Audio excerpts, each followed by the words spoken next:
9번부터 진행하겠습니다. 그 앞부분 8번까지는 1에서 8번까지는 단어거든요. 단어 공부는 이제 여러분 스스로 하셔야 되는 겁니다. 예. 그러니까 여기서는 생략하고 바로 본론에 들어가도록 하겠습니다. 언어에는 7가지의 기본 이론이라는 것이 있습니다. 이 기본 이론이 영어를 쉽게 하는 자료가 되는 것입니다. 예. 이 7가지 기본 이론을 무시했을 때 우리는 엉뚱한 방향으로 헤매게 되어 있습니다. 그래서 7가지 기본 이론이 중요한 것이니까 또 어렵지도 않고 간단한 것입니다. 이게 먼저 원소 이론이 있고요. 그 다음은 상황 이론, 취사 선택 이론, 조합 이론, 간소화 이론, 내림순 번역 이론, 그리고 언어의 3가지 측면, 이렇게 7가지를 오늘 소개해 드릴 겁니다. 7가지 이론에 근거하면 영어는 이해하기 어렵다는 말이 아마 사라질 겁니다. 자, 먼저 원소 이론. 원소 이론에 무엇이냐 하면요, 각 낱말 하나하나의 뜻을 존중하고 지켜야 한다는 이론이죠.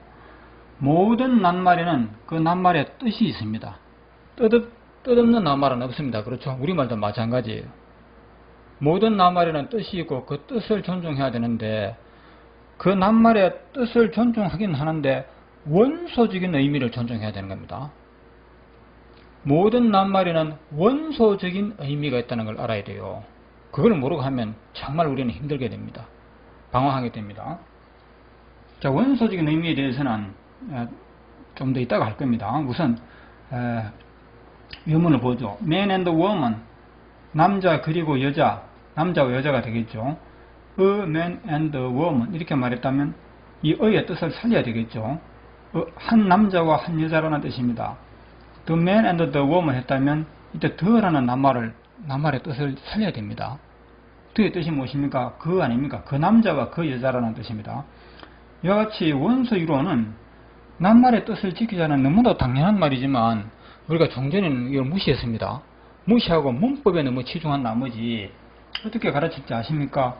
남자와 여자는 서로 반대되는 말이기 때문에 서로 반대되는 낱말이 나란히 나올 때는 관사, 부정관사, 정관사를 쓰면 안 된다, 이런 문법을 가르치고 암기하고 시험 쳤던 그런 우리 가까운 역사가 있습니다. 아시겠죠?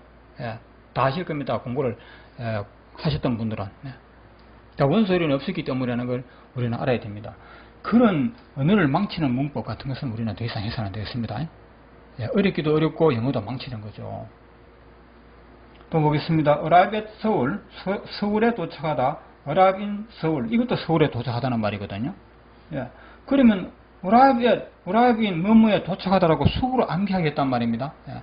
숙으로 암기하고, 그렇다면 arrive at도 도착하다, arrive in도 도착하다 하면 도대체 차이점은 무엇입니까? 이런 질문에 대해서 유명한 참고서는 어떻게 가르쳤느냐 하면, 넓은 장소에 도착할 때는 in을 써야 되고 좁은 장소에 도착할 때는 at를 써야 된다고 이렇게 우리가 배우고 가르쳤어요. 예? 또 그렇게 또 시험 문제를 출제하고 이랬습니다. 예. 그 왜 그럴까요? 바로 at, in의 이 낱말의 뜻을 무시했기 때문이죠. 그렇죠? 무시하고 무작정 숙으로 암기하게 했기 때문인 것입니다. 그러면 arrive in 서울, 서울은 넓으니까 in 쓴다고 가정하겠습니다. arrive at the Seoul station, 서울역은 좀 좁으니까 at를 쓰다고 가정하겠습니다. 그러면 arrive in a hotel room, 호텔 방 안에 도착할 때는 어떻게 할 겁니까? 호텔 방이 서울역보다 더 넓습니까? 아니잖아요. 그 낱말의 뜻이 바르게 쓰이느냐 아니냐 이걸 봐야 되겠죠. 호텔 방 안에 도착한다 할 때는 in의 뜻이 뭐뭐 아니니까 맞죠, 그죠? 그럴 때는 맞는 말이라 이 말입니다. 그리고 이것만 있는 게 아니잖아요. arrive near 서울, 서울 근처에 도착하다는 말도 있을 수 있잖아요, 그렇죠? 예. 이와 같이 낱말의 뜻을 지킬 때 비로소 우리에게는 영어가 쉬워진다는 것이죠. 이 원소 이론이 없을 때는 그러지 못했다는 것입니다. 참고하시기 바라겠습니다. 자, 7가지 기본 이론 중에 두 번째가 상황 이론입니다. 예.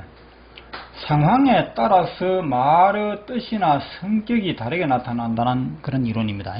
상황에 따라서 모든 것이 달라집니다. 말의 뜻도 달라지는 것이고 문법적인 성격도 달라지는 것입니다. 예. 낱말 뜻도 그렇습니다. 낱말 뜻부터 그래요. 우리가 이 단어 요거 하나만 가지고는 어떤 뜻인지 알 수가 없어요. 밤이라는 요 글자 하나만 가지고는 무슨 뜻인지 알 수가 없고, 이 단어 하나만 가지고도 알 수가 없고, 이 단어 하나만 가지고도 이게 무슨 뜻인지 절대 그 누구도 단정 지을 수가 없잖아요. 그렇죠? 그러나 이 문장 전체의 상황을 봤을 때는 이 밤이 영어의 night와 같은 뜻이구나. 이걸 알 수가 있죠. 또 여기서는 뭡니까? 이때 이 밤은 문장 전체 상황을 보니까 밤낮을 말하는 밤이 아니고 chestnut, 산에 나무에 열리는 그 밤이구나. 이걸 알 수가 있는 거죠. 눈도 그렇잖아요. 이 눈이 우리 몸에 있는 눈인지 하늘에서 내리는 눈인지 글자만 봐서는 모르죠. 그러나 문장 전체의 분위기를 보니까 무엇을 뜻하는 눈인지 무엇을 뜻하는 눈물인지 비로소 알게 되는 것이죠. 이런 것은 무수히 많습니다. 너무너무 많아요, 이게. 이와 같이 상황을 반드시 고려해야 되는데 지금까지 우리 종전에는 상황이론이라는 말이 없었어요. 상황이라는, 영어 공부에 상황이라는 말 자체를 쓰지 않았어요. 상황에 따라서 무엇이 된다, 이걸 생각한다면 쉽게 풀릴 수 있는 것이거든요. 그래서 상황에, 우리 사람들은 상황에 적응하도록 그렇게 되어 있습니다. 그러니까 상황을 따른다 하게 되면 정말 쉽게 풀 수 있다는 것입니다. 영어에서도 그렇습니다. 이 what이라는 것이 어떤 뜻의 what인지 글자만 봐서는 모릅니다. 그러나 이 문장 전체 상황을 보니까 비로소 텔레비전을 구경한다라는 뜻이고, 이거는 나의 손목시계라는 뜻임을 알 수 있는 것입니다. 이렇게 해서 우리가 상황을 보지 않고서는 그 어떤 것도 단정 지을 수 없다, 이렇게 우리가 볼 수 있는 것입니다. 이외에도 상황에 관련된 말들은 굉장히 많지만 우선 요것만 하도록 할게요. 원소 이론과 상황 이론을 이용하면 어떤 장점이 있느냐, 이걸 제가 말로 설명드리려다가 글로 좀 적어봤습니다. 수많은 단어 수거를 쉽게 해결한다고 되어 있죠. 원소 이론과 상황 이론을 이용하면 그렇다는 얘기입니다. 우리 단어가 1000개면 수거는 몇 개라고 생각합니까? 알파벳이 26개면 26개로 만들 수 있는 단어 수는 굉장히 많죠. 또 단어와 단어가 모이면 수거가 되거든요. 그러면 1000개의 단어를 이용하면 수거를 몇 개 만든다고 생각합니까? 사실은 굉장히 많아요. 끝도 없이 많아요. 그렇지만 우리가 간단하게 만 개라고 하겠습니다. 단어 1000개 외웠다면 수거는 10,000개를 외워야 됩니다. 그러나 10,000개 외우기가 어려워요. 외우기가 거의 불가능합니다. 자, 그런데 단어와 수거의 의미와 쓰임새가 너무도 다양하고 복잡합니다. 단어 하나가 여러분이 생각할 때는 on은 뭐뭐 위에라고 이렇게 하면 단어가 공부가 끝난 거겠죠. 그렇지 않습니다. 단어 하나가 한 가지 뜻만 가졌다면 영어 이거는 정말 쉽겠죠. 그러나 그렇지가 않다는 데서 우리가 영어가 어려운 이유가 거기에 있는 것입니다. 자, 영어가 어려운 이유는 진짜 문법도 어렵습니다. 그 다음에 암기한 단어가 활용이 안 된다. 왜 그러냐 하면 여러분이 암기한 단어는 암기가 끝난 게 아닙니다. 왜 그럴까요? 단어 수거 의미와 쓰임새가 너무도 다양하고 복잡한 겁니다. 이건 우리말도 사실 그렇습니다. 그런데 이 복잡한 것을 원수이론과 상황이론으로 간단히 해결한다고 되어 있고요.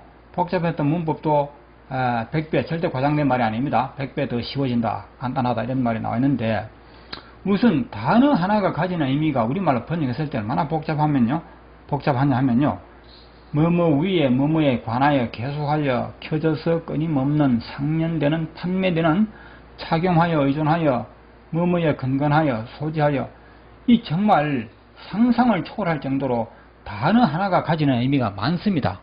영어사전 찾아보세요. 그래서 내가 분명히 on이라는 단어를 분명히 암기했는데 어느 날 영어책에 on이 나왔어요. 그 on을 번역을 못해요. on에 관계된 이 문장을 번역을 못해요.